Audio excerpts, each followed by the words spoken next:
उनमें ममत्व है। यमुना मैया, गंगा मैया, ये प्राचीन भारत के संस्कृति और सभ्यता से जुड़ी हुई है।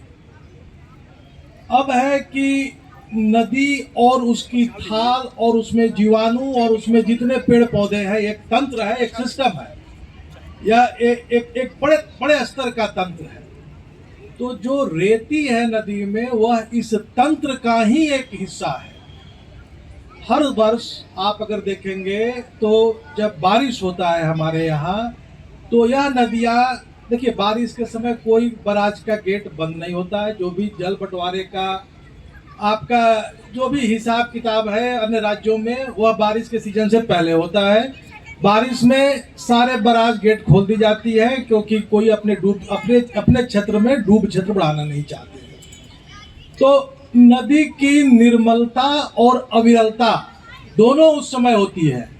और जब यह अविरल धारा ऊपर के पहाड़ों से रेता ले आती है, तो उनको भिन्न भिन्न जगहों पर डाल देती है अपने थाल में।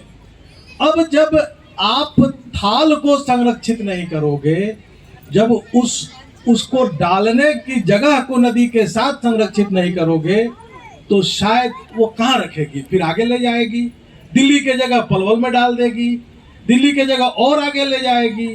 तो इस तंत्र को समझ, इस प्राकृतिक व्यवस्था, जैसे मैं बोल रहा हूं तो मेरे कंठ से आवाज आ रही है, या प्रकृति ने एक व्यवस्था बनाई है हमारे शरीर में।